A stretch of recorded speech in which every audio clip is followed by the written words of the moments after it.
السلام علیکم ورحمۃ اللہ تعالی وبرکاتہ۔ الصلاۃ والسلام علیک یا رسول اللہ، الصلاۃ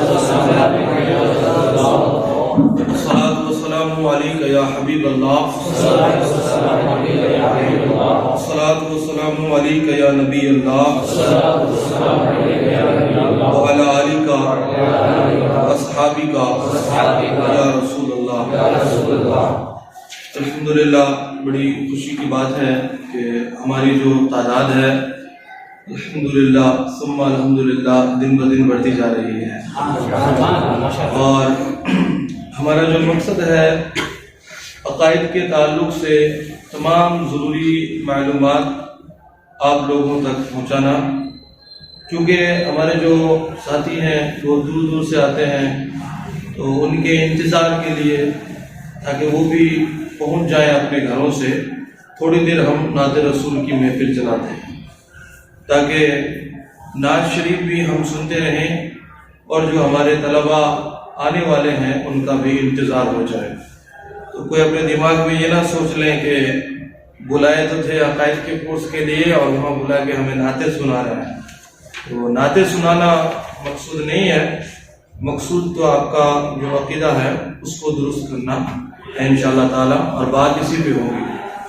اور نعت رسول تو ایسی چیز ہے کہ سرکار حضور اعلیٰ حضرت فرماتے ہیں کہ اگر تم چاہتے ہو کہ تمہارے عشق نبی میں اضافہ ہو تو کیا کرو، تو فرمایا اول تو یہ ہے کہ قرآن عظیم کی تلاوت کیا کرو، خوب قرآن پڑھا کرو۔ چاہتے ہو کہ اور اضافہ ہو حضور کے عشق میں تو فرمایا درود شریف پڑھا کرو، اور پھر فرمایا کہ اور چاہتے ہو اضافہ ہو عشق مصطفیٰ میں تو یا تو نعت رسول پڑھا کرو یا پھر کسی اچھے آواز والے سے نعت رسول سنا کرو۔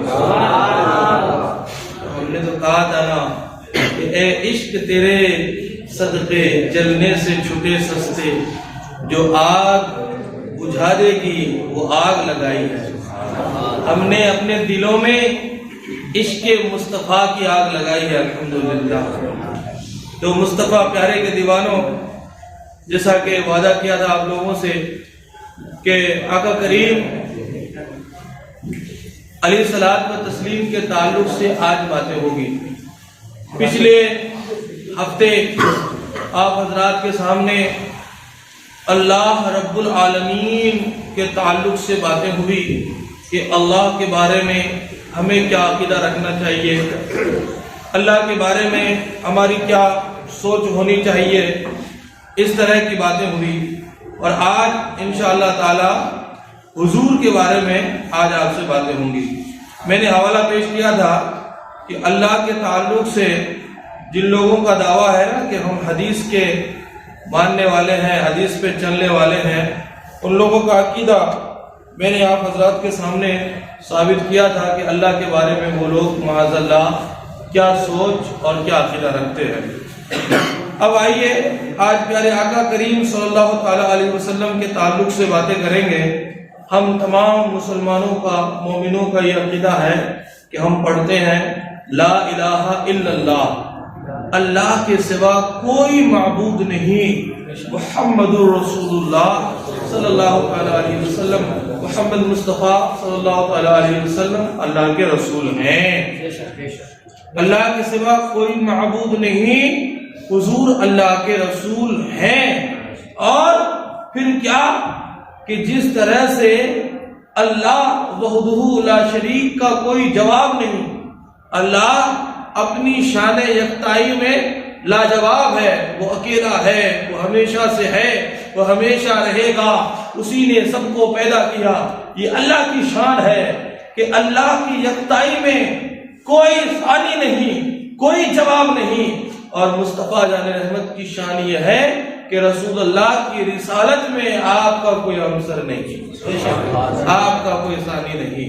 اور پھر پیارے آقا کریم صلی اللہ تعالی علیہ وسلم کے تعلق سے ہمارے پڑوس میں رہنے والے جو کہتے ہیں کہ ہم اہل حدیث ہیں، ہم غیر مقلد ہیں، ان کا کیا عقیدہ ہے، پہلے وہ سنیے پھر ہم اپنا عقیدہ آپ کے سامنے رکھتے ہیں۔ اہل حدیثوں کی ایک کتاب ہے، اسماعیل دہلوی نے اس کتاب کو لکھا، اس کتاب کا نام ہے تقویۃ الایمان، صفحہ نمبر ہے 26، فصل ہے فصل الثالث فی ذکر رد الاشراق فی التصرف، اور چھپی ہے راشد کمپنی دیوبند سے، نام ہے تقویۃ الایمان۔ یہ وہ کتاب ہے کہ ہمارے غیر مقلد اہل حدیث حضرات اس کتاب کو لوگوں میں فری میں تقسیم کیا کرتے ہیں، اور یہ کہہ کے تقسیم کرتے ہیں کہ اس کتاب میں توحید کا بیان ہے، توحید کے تعلق سے باتیں ہیں، مشرکین تک اس لیے پہنچاؤ یہ کتابیں تاکہ وہ بھی مکمل موحد ہو جائے اور شرک اور بدعت سے وہ توبہ کر لے، اس لیے یہ کتاب تقسیم کرتے ہیں فری میں۔ ایک چیز یاد رکھیے گا کہ فری میں وہی چیز تقسیم ہوتی ہے جس کی کوئی قیمت نہیں ہوتی ہے، ورنہ جس کی قیمت ہوتی ہے، جس کے اندر دم ہوتا ہے، لوگ اس کو مہنگے داموں سے خریدتے ہیں۔ آپ نے کبھی سنا کہ موتی فری میں تقسیم ہو رہی ہے؟ آپ نے کبھی سنا کہ ہیرا فری میں تقسیم ہو رہا ہے؟ تو یہ چیزیں فری میں تقسیم نہیں ہوا کرتی ہے، جو چیزیں انمول ہوا کرتی ہے وہ اس کو لوگ مہنگے داموں سے خریدتے ہیں۔ اچھا، نام ہے کتاب کا تقویۃ الایمان، اس کا معنی ہوتا ہے کہ ایمان کو تقویت دینے والی کتاب۔ یہ وہ کتاب ہے کہ جو ایمان کو تقویت دیتی ہے، اور حقیقت میں یہ کتاب ہے تقویۃ الایمان، ایمان کو فوت کرنے والی کتاب۔ اچھا، اس کا صفحہ نمبر 26 ہے۔ اچھا، یہ کتاب آج بھی چھپ رہی ہے۔ کچھ لوگ کہتے ہیں نا کہ یار آپ کے مولوی لوگوں کو کوئی کام نہیں ملتا، خالی ہمارے مولویوں کے جو کارنامے اور جو کانڈ ہیں خالی وہی بیان کرتے ہیں۔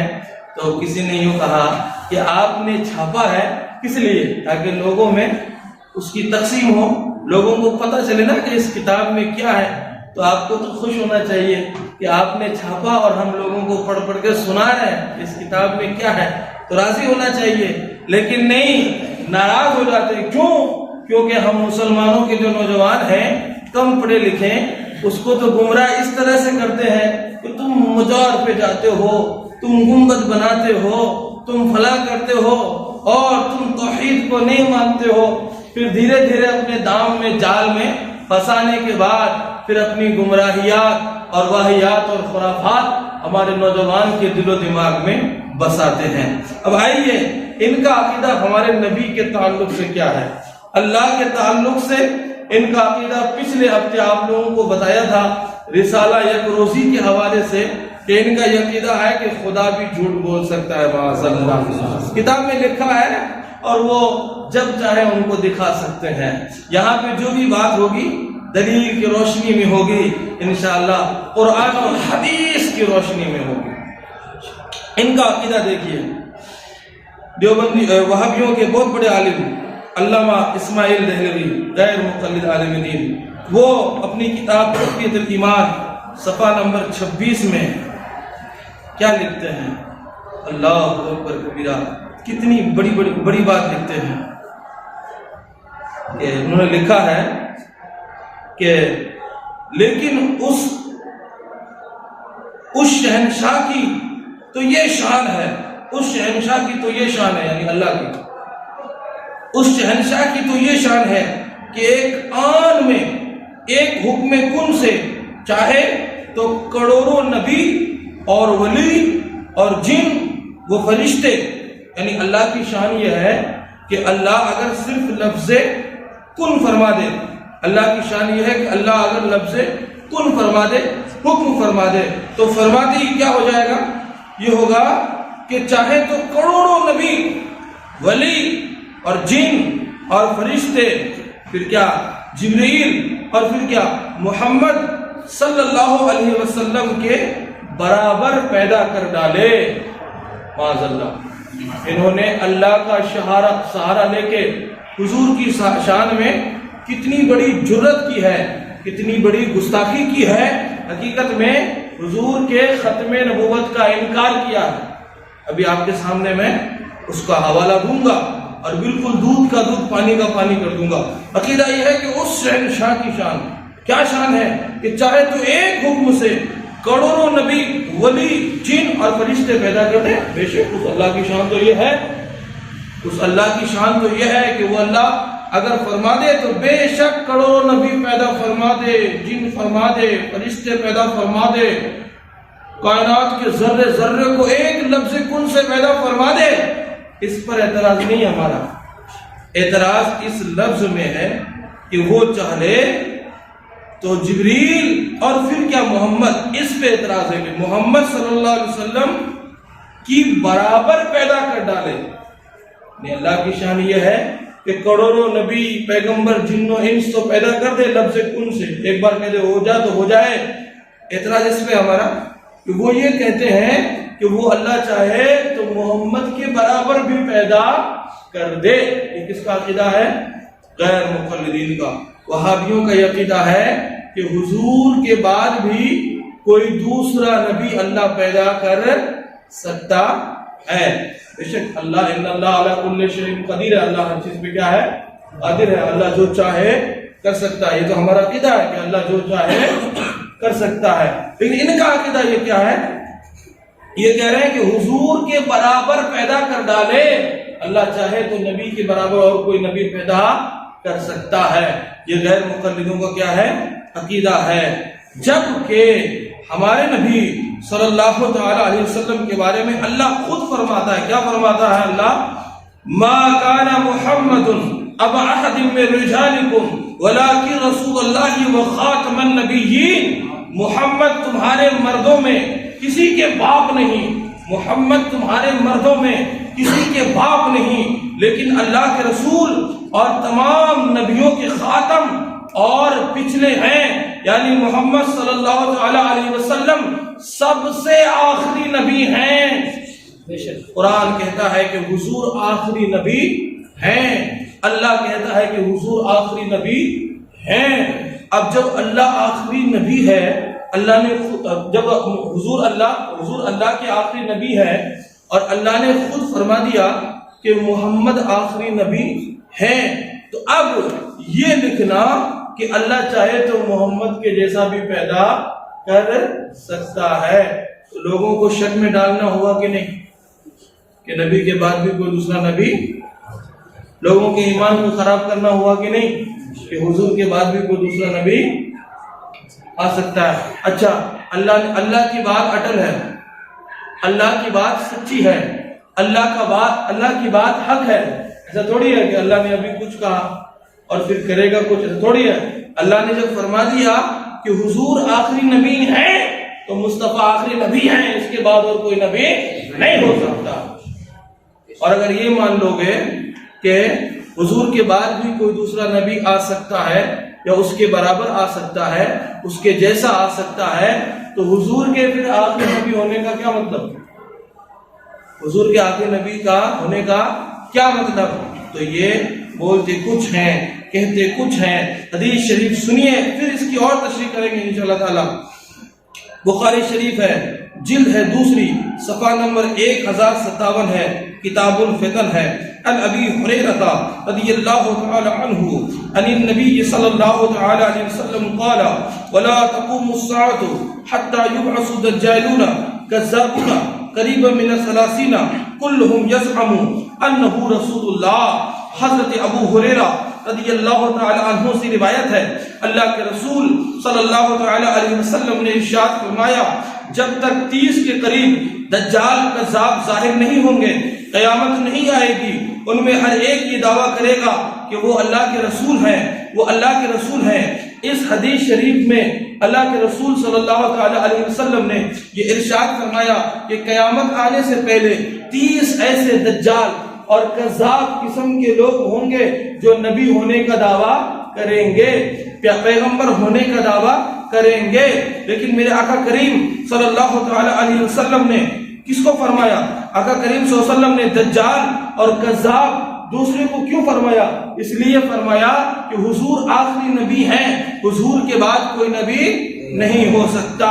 حدیث شریف سنیے، ترمذی شریف ہے، جلد دوسری ہے، صفحہ نمبر 75 ہے، ابواب الفتن عن ثوبان قال قال رسول اللہ صلی اللہ تعالی علیہ وسلم إنه سيكون في أمتي 30 كذابون كلهم يزعم أنه نبي وأنا خاتم النبيين لا نبي بعدي لا نبي بعدي. حضرت صوبان سے روایت ہے اللہ کے رسول صلی اللہ تعالی علیہ وسلم نے ارشاد فرمایا ان قریب میری امت میں 30 کذاب ظاہر ہوں گے، ان میں سے ہر ایک یہ کہے گا کہ وہ نبی ہے وہ نبی ہے، حالانکہ میں خاتم النبیین ہوں، میرے بعد کوئی نبی نہیں.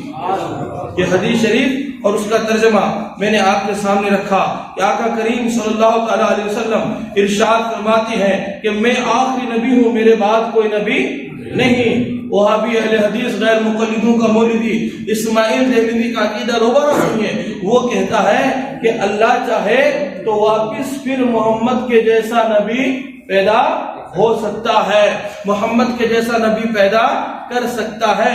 بولیے یہ حضور کے آخری نبی پہ حملہ ہوا کہ نہیں؟ خاتم النبیین پہ حملہ ہے کہ نہیں؟ ختم نبوت پہ حملہ ہوا کہ نہیں؟ تم اگر صدمے نہیں دیتے تو ہم یہ راز نہیں نہ کھلتے راز سر بستہ، نہ یہ رسوائیاں ہوتی، نہ تم صدمے ہمیں دیتے، نہ یوں بزم آرائیاں ہوتی. تو پتہ یہ چلا، معلوم یہ ہوا کہ توحید کی آڑ میں یہ لوگ کیا کرتے ہیں؟ اللہ کے رسول کی شان میں گستاخیاں کرنا چاہتے ہیں، حضور کی شان کو گھٹانا چاہتے ہیں.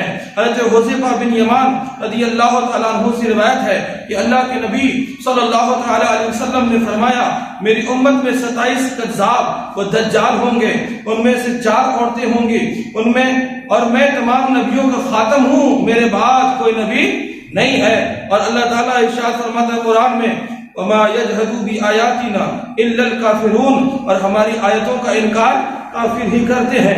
پھر قرآن کریم میں اللہ ارشاد فرماتا ہے وَالَّذِينَ كَذَّبُوا بِآيَاتِنَا صُمٌّ بُكْمٌ فِي الظُّلُمَاتِ، اور جنہوں نے ہماری آیتیں جھٹلائی بہرے اور گونگے ہیں اندھیروں میں. وَلَا تَتَّبِعْ أَهْوَاءَ الَّذِينَ كَذَّبُوا بِآيَاتِنَا، اور ان کی خواہشوں کے پیچھے نہ چلنا جو ہماری آیتیں جھٹلاتے ہیں. ہمارے نبی صلی اللہ تعالی علیہ وسلم کے تعلق سے ہمارا یہ اجماعی عقیدہ ہے، ضروریات دین سے ہے کیا کہ ہمارے نبی حضور صلی اللہ تعالی علیہ وسلم، ہمارے نبی احمد مصطفیٰ صلی اللہ علیہ وسلم کے ساتھ یا آپ کے بعد کسی نبی کی آمد ممکن ماننا تکذیب قرآن کو مستلزم ہے، کیونکہ قرآن نے صراحت فرما دی آپ خاتم النبیین و آخر المرسلین ہیں، اور امت کا اجماع ہے کہ یہ کلام اپنے ظاہر پر ہے اور یہ ان مسائل مشہورہ میں سے ہے جن کے باعث ہم علماء امت نے فلاسفہ کی تکبیر کی، اللہ ان پر لعنت کرے. اس عقیدے کے ثبوت میں کتاب اللہ اور سنت رسول اللہ اور اجماع امت کی شہادتیں کثرت کے ساتھ موجود ہیں. اللہ نے جب فرما دیا کہ حضور آخری نبی ہیں، مصطفیٰ آخری نبی ہیں، تو وہاں یہ کہنا کہ اللہ چاہے تو حضور کے جیسا پیدا کر سکتا ہے، مصطفیٰ کے جیسا پیدا کر سکتا ہے، ایک طرح سے ختم نبوت کا تو انکار ہے ہی، دوسری طریقے سے اللہ کے قرآن کی آیتوں کا انکار ہے. آپ کہیں گے کیسے؟ بھائی جب اللہ نے فرما دیا کہ حضور خاتم النبیین ہے تو ہے، اللہ کی بات اٹل ہے، تو آپ ایک طرح سے تو حضور کے خاتم النبیین پہ حملہ کر رہے ہو اور دوسرا حملہ آپ قرآن کی آیتوں پہ کر رہے ہو. بہت کہتے ہو کہ ہم مشرک ہیں، لیکن حقیقت یہ ہے کہ سمجھدار کبھی حضور کا گستاخ نہیں ہوتا، اور جو حضور کا گستاخی کر لے پھر سمجھداری اور عقل اس کے قریب نہیں آتی ہے. حدیث شریف سنیے، صحیح بخاری کے اندر ہے، جلد 2 صفحہ نمبر 633، عن مصعب بن سعد عن ابی ان رسول اللہ صلی اللہ علیہ وسلم خرج الى تبوک فاستخلف علیا وقال اتخلفنی فی الصبیان والنساء قال الا ترضى ان تكون منی بمنزلة ہارون من موسیٰ الا انه ليس نبی بعدی. حضرت مصعب بن سعد اپنے والد حضرت سعد بن وقاص سے روایت کرتے ہیں کہ اللہ کے رسول صلی اللہ علیہ وسلم غزوہ تبوک کے لیے نکلے تو آپ نے حضرت علی کو مدینہ شریف میں چھوڑ دیا. مولا علی نے عرض کی حضور آپ مجھے بچوں اور عورتوں میں چھوڑ کے جا رہے ہیں، مجھے جو ہے ساتھ لے کر کے نہیں جا رہے ہیں. تو آقا کریم صلی اللہ تعالی علیہ وسلم نے مولا علی سے ارشاد فرمایا کیا تم اس پر راضی نہیں ہو کہ تم یہاں میری نیابت میں رہو جیسے موسیٰ علیہ السلام کی نیابت میں ہارون علیہ السلام رہا کرتے تھے، ہارون علیہ السلام رہا کرتے تھے۔ اور پھر کیا فرمایا؟ ارشاد فرمایا لیکن فرق یہ ہے کہ ہارون نبی تھے، میرے بعد کوئی نبی نہیں، انا خاتم النبیین، میں ہی آخری نبی ہوں، ولا نبی بعدی، میرے بعد کوئی نبی نہیں۔ پتہ یہ چلا، معلوم یہ ہوا کہ لوگ بخاری کی بات تو کرتے ہیں، لیکن بخاری کی آڑ میں جو بخاری کے اندر حدیثیں آئی ہوئی ہے، حضور علیہ الصلوۃ والتسلیم نے جو ارشاد فرما دیا، حضور کے فرامین پہ کیڑے بھی نکالا کرتے ہیں اور حضور کے فرامین کو جھوٹا بھی ثابت کرنے کی کوشش کرتے ہیں۔ حضور تو کہتے ہیں کہ میں آخری نبی ہوں، اور یہ کیا کہتے ہیں کہ اللہ نبی کے بعد بھی نبی پیدا کر سکتا ہے۔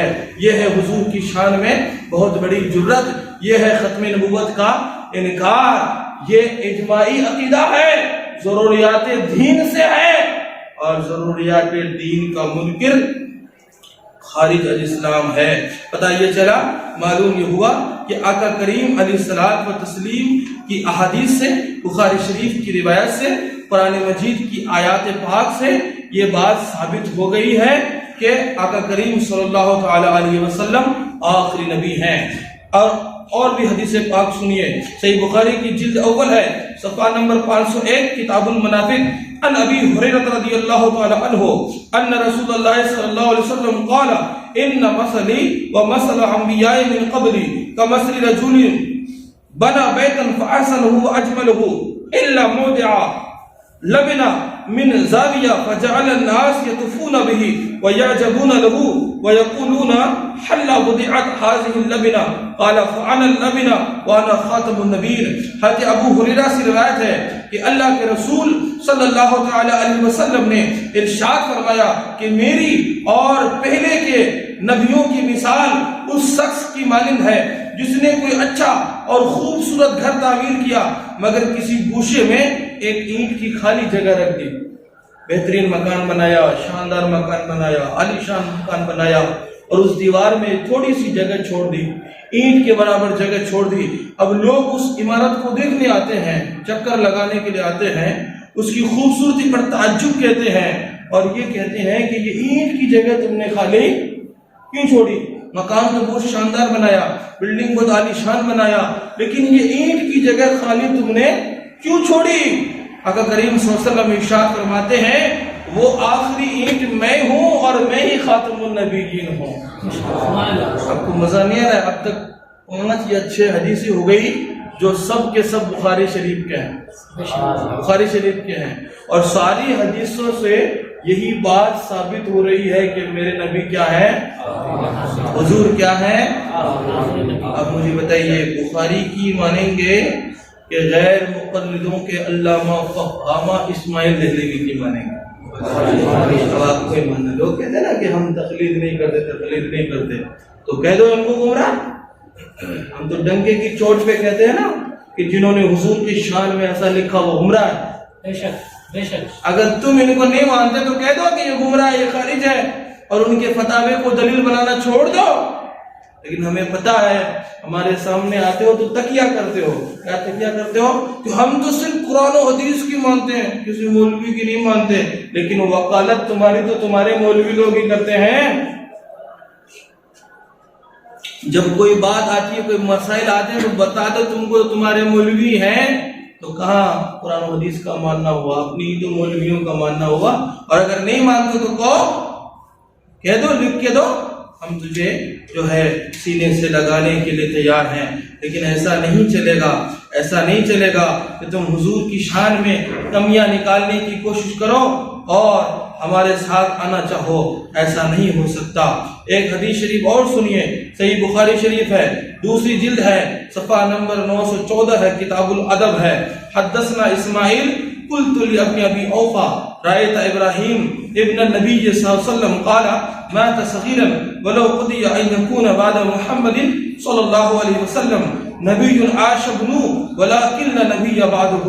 حضرت اسماعیل بن ابو خالد کہتے ہیں کہ میں نے حضرت ابو اوفا رضی اللہ تعالیٰ عنہ سے پوچھا کہ کیا آپ نے نبی کریم صلی اللہ تعالیٰ علیہ وسلم کے صاحبزادے حضرت ابراہیم کو دیکھا تھا؟ انہوں نے فرمایا کہ وہ بچپن میں فوت ہو گئے، اور اگر محمد رسول اللہ صلی اللہ علیہ وسلم کے بعد نبی ہونا مقدر ہوتا تو حضور کے صاحبزادے حضرت ابراہیم زندہ رہتے، لیکن حضور کے بعد کوئی نبی نہیں۔ تو ان تمام احادیثوں سے پتہ چلتا ہے کہ پیارے آقا کے بعد کوئی نبی نہیں ہے اور نہ ہی کوئی نبی ہو سکتا ہے۔ یہ عقیدہ رکھنا بالکل غلط ہے۔ اب اس موضوع پر تقریباً 37 کے قریب احادیث موجود ہیں، اور سرکار حضور اعلی حضرت امام احمد رضا نے اس پر ایک مکمل رسالہ لکھا، جس میں صحابہ و تابعین کو آپ نے جمع کیا، جس میں 11 صحابہ اور تابعین اور 60 صحابہ سے 11 صحابہ اور تابعین نے مل کے 60 صحابہ سے لا نبی وادی وانا خاتم النبیین، کہ میرے بعد کوئی نبی نہیں، میں ہی آخری نبی ہوں، جس میں اس طرح کے الفاظ آئے ہیں کہ حضور نے کہا کہ میں ہی آخری نبی ہوں، میرے بعد کوئی نبی نہیں، میرے بعد کوئی نبی نہیں ہو سکتا۔ اس طرح کے جو حدیثیں آئی ہیں اعلیٰ حضرت نے ایک رسالے کے اندر جمع کیا ہے کہ 11 صحابی اور تابعین نے اس طرح کی حدیثوں کو 60 صحابہ کرام سے روایت کیا ہے۔ 60 صحابہ کرام سے اس طرح کی حدیثوں کو روایت کیا ہے۔ تو اس سے پتہ چلا، معلوم یہ ہوا، پتہ یہ چلا کہ آقا کریم صلی اللہ تعالی علیہ وسلم کے بعد کوئی نبی نہیں ہو سکتا۔ ایک طرف تو یہ احادیث کثیرہ متواترہ ہیں جو اعلان کر رہی ہے کہ حضور شافع یوم النشور صلی اللہ علیہ وسلم اللہ کے آخری نبی ہیں، آپ کے بعد کوئی نیا نبی نہیں آ سکتا۔ اور اس کے دوسری طرف فرقہ وہابیہ اہل حدیثوں کے امام تقویۃ الایمان کے عنوان سے یہ اعلان کر رہا ہے کہ حضور کے بعد بھی نبی آ سکتا ہے، اور ایک نہیں بلکہ کروڑوں نبی آ سکتے ہیں۔ تو یہ احادیث کثیرہ بالخصوص احادیث صحیح ہے بخاری شریف اور مسلم شریف سے ان اہل حدیثوں کا کھلا ہوا انحراف ہے۔ کیا ہے؟ کھلا ہوا انحراف ہے کہ یہ بخاری اور مسلم کی بات تو کرتے ہیں، لیکن حضور کی شان کو گھٹانے کے لیے بخاری اور مسلم کو بھی یہ لوگ کیا کرتے ہیں؟ چھوڑ دیتے ہیں۔ اور تو پتہ یہ چلا وَيَتَّبِعْ غَيْرَ سَبِيلِ الْمُؤْمِنِينَ کہ یہ لوگ مصداق ہیں۔ اب آپ کو فیصلہ کرنا ہے کہ ان نام نہاد محدثین جو حضور کی شان کو گھٹانا چاہتے ہیں، ان کی مانیں گے یا بریلی کے تاجدار امام احمد رضا خان اعلی حضرت سرکار جو حضور کی شان بڑھاتے ہیں، حضور کی شان کے عظمت کے پہرے دیتے ہیں، ان کی مانیں گے؟ وہ تو کہتے ہیں سب سے اعلیٰ وہ اولا ہمارا نبی، سب سے بالا وہ والا ہمارا نبی، سارے نبیوں میں اچھا سمجھیے جسے ہے ان اچھوں میں اچھا ہمارا نبی، اور کون دیتا ہے دینے کو منہ چاہیے دینے والا ہے سچا ہمارا نبی۔ پتہ یہ چلا، معلوم یہ ہوا کہ ہمارے نبی کے بعد کوئی نبی نہیں ہو سکتا۔ ان لوگوں نے شوشہ نکالا کہ اللہ چاہے تو نبی کے بعد بھی نبی پیدا کر سکتا ہے، اللہ چاہے تو نبی کے بعد بھی نبی آ سکتا ہے۔ سرحد پار ایک غلام احمد قادیانی نام کا آدمی، انہوں نے یہ دعویٰ کر لیا کہ میں نبی ہوں۔ انہوں نے کیا دعویٰ کیا؟ کہ میں نبی ہوں۔ کیا کہ نہیں 100 سال پہلے؟ ارے بھائی، قادیانی جسے احمدی مسلمان کہتے ہیں آج ملتے ہیں، سرحد پار ان کو گھوشت کیا گیا کہ یہ سب کے سب خارج ہیں، لیکن ان کے جو بانی مبانی تھے غلام احمد قادیانی، انہوں نے یہ دعویٰ کیا کہ میں نبی ہوں، اور انہوں نے اپنا جو نام ہے احمد وہ بھی قرآن کے ذریعے سے دکھا دیا کہ دیکھو قرآن میں نام آیا نا، جسے حضرت عیسیٰ علیہ السلام نے کہا تھا وَمُبَشِّرًا بِرَسُولٍ يَأْتِي مِن بَعْدِي اسْمُهُ احمد، کہ میں تم کو بشارت دیتا ہوں میرے بعد نبی آنے والے ہیں جس کا نام کیا ہوگا؟ احمد ہوگا۔ ارے یہ تو بشارت حضور کے لیے ہے، ہمارے حضور کے لیے ہے کہ حضور کا نام آسمانوں میں احمد ہے اور زمین میں کیا ہے؟ احمد ہے۔ یہ تو بشارت حضور کے لیے تھی، لیکن تقویۃ الایمان میں اہل حدیثوں کے بہت بڑے مولانا نے لکھا کہ حضور کے بعد بھی نبی آ سکتے ہیں۔ سرحد پار غلام احمد قادیانی نے یہ دعویٰ کر دیا کہ میں نبی ہوں، میں کیا ہوں؟ نبی ہوں، اور بہت سے لوگ اس کو کیا کرنے لگے؟ نبی ماننے لگے۔ تو مجھے بتائیے کہ انہوں نے جو دعویٰ کیا کہ میں نبی ہوں، تو اس کو دعویٰ کرنے کا حق کس نے دلایا؟ اور جب اس سے پوچھا گیا کہ ارے حضور کے بعد تو کوئی نبی آ ہی نہیں سکتا، تم کیسے نبی ہو گئے؟ حضور تو خاتم النبیین ہیں، حضور آخری نبی ہیں، تم کیسے نبی ہو گئے؟ تو انہوں نے کہا کہ میں آپ کو دعوے پہ دلیل دوں، میں جو کہتا ہوں کہ میں نبی ہوں اور اللہ حضور کے بعد بھی نبی پیدا کر سکتا ہے، میں آپ کو بتاؤں، کتاب میں دکھاؤں؟ کہاں دکھائیے؟ تو انہوں نے اہل حدیثوں غیر مقلدوں کے یہ بہت بڑے مولانا اور شاہ اسماعیل دہلوی، اور اس کی کتاب کا نام کیا ہے؟ تقویۃ الایمان، اور تقویۃ الایمان کا صفحہ کتنا ہے؟ 26، فصل ہے 40۔ یہ انہوں نے حوالہ دکھا دیا کہ دیکھو تمہارے بہت بڑے مولانا نے لکھا ہے کہ حضور کے بعد بھی نبی آ سکتا ہے۔ تو مجھے بتائیے آپ کہ حضور کی شان میں اور حضور کے ختم نبوت میں یہ کتنی بڑی جرت ان کی تھی۔ تو ان کے لیے آپ ہدایت کی دعا کریں کہ آپ نے شوشہ چھوڑا، حضور کی شان کو آپ نے گھٹانے کی کوشش کی اور دوسرے لوگ نبی بننے کے لیے تیار ہو گئے۔ یہ اور بات ہے کہ اس ذلیل کو، اس کانا دجال کو اللہ پاک نے اس دنیا کے اندر بھی رسوا کیا، اور مرنے کے بعد پتہ نہیں کتنا وہ ذلیل اور رسوا ہو رہا ہوگا۔ ہم سنیوں کا، اہل سنت والجماعت کا یہ عقیدہ ہے کہ اللہ کا قرآن سچا ہے، اللہ سچا ہے، اللہ کے نبی سچے ہیں، پروردگار عالم کی بات اٹل ہے، مولا کی بات حق ہے۔ میرے رب نے ارشاد فرما دیا کہ محمد مصطفیٰ صلی اللہ تعالی علیہ وسلم تم مردوں میں سے کسی کے باپ نہیں، لیکن وہ آخری نبی ہیں، آخری رسول ہیں، آخری پیغمبر ہیں، آخری نبی ہیں، یہ قرآن کہتا ہے۔ اور میرے نبی نے بخاری شریف کا حوالہ میں نے آپ کے سامنے رکھا، جگہ جگہ حضور نے فرمایا لا نبی بعدی، میرے بعد کوئی نبی نہیں، وانا خاتم النبیین، میں ہی آخری نبی ہوں۔ پتہ یہ چلا کہ اللہ کہتا ہے حضور آخری نبی ہیں، مصطفیٰ کہتے ہیں حضور آخری نبی ہیں، صحابیوں نے مانا حضور آخری نبی ہیں، تابعین نے مانا حضور آخری نبی ہیں، تبع تابعین نے مانا حضور آخری نبی ہیں۔ پتہ یہ چلا، معلوم یہ ہوا امام بخاری یہ مانتے ہیں مصطفیٰ آخری نبی ہیں، امام مسلم یہ مانتے ہیں مصطفیٰ آخری نبی ہیں، امام ترمذی یہ مانتے ہیں مصطفیٰ آخری نبی ہیں، تمام کے تمام اہل سنت کے محدثین یہ مانتے ہیں کہ مصطفیٰ آخری نبی ہیں، اس کے بعد کوئی نبی نہیں ہو سکتا۔ ان تمام محدثین کا، تمام علماء کا، تمام صحابہ کا، تمام تابعین کا، تمام تبع تابعین کا اس بات پر اجماع ہے کہ حضور آخری نبی ہے، حضور کے بعد کوئی نبی نہیں ہو سکتا۔ تو جو اس سے ہٹ کے عقیدہ رکھے کہ حضور کے بعد نبی آ سکتا ہے، یقیناً وہ گمراہ ہے، یقیناً اس کا راستہ صراط مستقیم نہیں ہے۔ وہ لاکھ بات کرے بخاری کی، وہ لاکھ بات کرے حدیث کی، وہ لاکھ اپنے آپ کو حدیثوں کا دعوے دار کرائے، لیکن ان کا راستہ، ان کا طریقہ بالکل صحابہ کرام کے درس کے خلاف ہے، حضور کے سیرت کے خلاف ہے، حضور کے احکام کے خلاف ہے، قرآن کی آیتوں کے خلاف ہے، تابعین کے خلاف ہے، تبع تابعین کے خلاف ہے۔ اور میرے آقا کریم صلی اللہ تعالی علیہ وسلم نے کیا فرمایا؟ آقا نے یہی تو فرمایا اتبعوا السواد الاعظم فانه من صز في النار، تم سواد اعظم کی پیروی کرو، بڑی جماعت کی پیروی کرو، جو بڑی جماعت سے الگ ہوا وہ اکیلا جہنم میں چلا جائے گا۔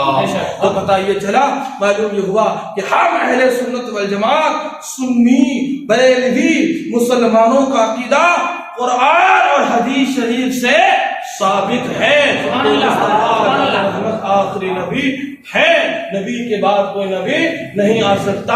اور جنہوں نے یہ شوشہ چھوڑا امت میں فساد پھیلانے کے لیے، امت میں فتنہ پھیلانے کے لیے کہ نبی کے بعد بھی نبی آ سکتا ہے، اس کے پاس قرآن سے کوئی دلیل نہیں ہے، حدیث سے کوئی دلیل نہیں ہے، صحابہ کرام سے کوئی دلیل نہیں ہے، تابعین سے کوئی دلیل نہیں ہے۔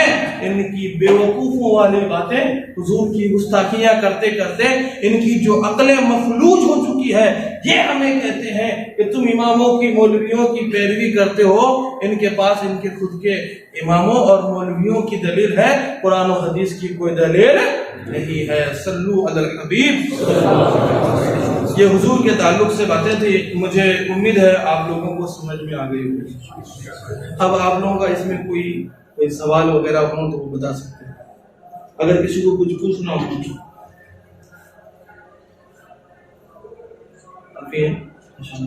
تو الحمدللہ بڑی خوشی ہوئی، یہ ہمارے ہر اتوار کو، ہر سنڈے کو عقائد کے تعلق سے یہ کورس ہمارا انشاءاللہ تعالیٰ چلتا رہے گا انشاءاللہ۔ اور ایک چیز اور بھی ہے کہ تقریر نہیں ہے کہ آپ کو اس میں مزہ آئے، یہ کیا تھوڑا علمی باتیں آپ کے سامنے رکھی جائے گی۔ تقریر کا جو میدان ہوتا ہے وہ تو وہاں پہ ہوتی ہے اس طرح کی باتیں کہ آپ کے ذوق کے حساب سے، لیکن یہاں تو کیا علمی باتیں رکھی جائے گی۔ تو شروع میں آپ کو ہو سکتا ہے ہضم نہ ہو، لیکن جب آپ دھیرے دھیرے اس کی عادت بنائیں گے تو آپ کو بڑا اچھا لگے گا کہ جتنی دیر بھی باتیں ہوگی انشاءاللہ تعالیٰ قرآن و حدیث کی روشنی میں باتیں کی جائے گی انشاءاللہ تعالیٰ۔ تو آپ لوگوں کو کثیر تعداد میں آنا ہے، چاہے شادی ہو، بیاہ ہو، آندھی آئے طوفان آئے، کیسے بھی کر کے آپ لوگوں کو آنا ہے، اپنے عقیدے کو مضبوط کرنا ہے اور دوسروں کے عقیدے کو بھی جاننا ہے۔ پتہ چلا خالی اپنے عقیدہ آپ کو مضبوط ہو گیا اور دوسرے کا پتہ نہیں چلا تو کیا فائدہ ہوگا۔ تو یہ ساتھ میں یہ بھی کریں گے کہ دوسروں کا عقیدہ بھی آپ کو بتا دیں گے اور اپنے عقیدے کی جو دلائل ہے وہ بھی آپ کو انشاءاللہ تعالیٰ بتا دیں گے۔ اور دوسری بات یہ ہے کہ ہمارے قادری مشن کے جو نوجوان آتے ہیں ان کو عشاء کی نماز کے بعد انشاءاللہ تعالیٰ قرآن شریف سکھایا جائے گا، تجوید کے ساتھ، قرأت کے ساتھ، ناظرہ، اور نماز بھی سکھایا جائے گا اور دینیات کے جو ضروری مسائل ہیں وہ بھی سکھایا جائے گا۔ کم سے کم اتنا تو علم حاصل کریں کہ آپ قرآن کا ترجمہ پڑھ سکیں، حدیث شریف پڑھ سکیں، اپنے باپ کے جنازے کی نماز خود سے پڑھا سکیں۔ اتنا علم تو ہونا ہی چاہیے بندے کو۔ تو اس کے لیے ہر جگہ ہمارا جو قادری مشن کے سینٹر ہے شیری عباس کے اندر، وہاں پہ شروع ہو جائے گا انشاءاللہ بہت جلدی۔ تو آپ حضرات شیری عباس کے جو ہمارے ذمہ دار ہیں ان سے رابطہ کریں، اور انشاءاللہ تعالیٰ ہمارے سامنے بھی شروع ہو جائے گا بڑا باس کے اندر، اور جاوا باس کے اندر تیری روڈ میں بھی شروع ہو جائے گا۔ جو جہاں سے آتے ہیں وہاں کے ذمہ داروں سے، قریب کے نوجوانوں سے رابطہ کر کے آپ حضرات کو ہر سنڈے کو یہاں تو آنا ہی ہے، اس کے علاوہ روزانہ عشاء کی نماز کے بعد اپنے گھر کے پاس جو آپ کا سینٹر ہوگا وہاں پہ آپ کو آ کے انشاءاللہ تعالیٰ قرآن سیکھنا ہے۔ آئیں گے انشاءاللہ تعالیٰ، نماز سیکھنا ہے۔ اور ایک چیز اپنے دماغ میں بٹھا لیجئے کہ ہمیں دوسرے کا محتاج نہیں رہنا ہے۔ آپ اتنا سیکھ لو کہ آپ کا عقیدہ، آپ کے قرآن میں کیا ہے، حدیث میں کیا ہے، حضور نے کیا فرمایا، صحابہ نے کیا فرمایا، ہر چیز کی جانکاری آپ خود سے تحقیق کی دنیا میں جا کے حاصل بھی کر سکو۔ اللہ تعالیٰ کی بارگاہ میں دعا ہے اللہ ہمارے قادری مشن کو کامیابی عطا فرمائے۔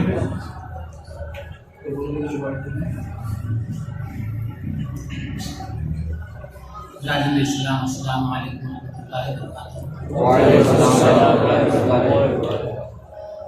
ان اللہ وملائکتہ یصلون علی النبی یا ایھا الذین آمنوا صلوا علیہ وسلموا تسلیما۔ صلاۃ و سلام علی سیدنا رسول اللہ صلی اللہ تعالی علیہ وسلم۔ پروردگار عالم کا لاکھ لاکھ احسان و کرم ہے، خالق و مالک نے ہم سب کو انسان بنایا، انسانوں میں مسلمان بنایا، مسلمانوں میں سرور کائنات صلی اللہ تعالیٰ علیہ وسلم کا امتی بنایا۔ اور میں اور آپ لوگ سب ہمارے مفتی صاحب کے حق میں دعا کرے کہ اللہ تعالیٰ ان کے علم میں خوب اضافہ عطا فرمائے اور ان کو نظر بد سے محفوظ فرمائے۔ اور آپ سب کا میں بےحد شکر گزار ہوں کہ آپ لوگوں نے دور دور سے علم دین سیکھنے کے لیے، سننے کے لیے اپنے وقت کو قربانی کر کے آپ اس قادری مشن کے مجلس میں آئے ہیں۔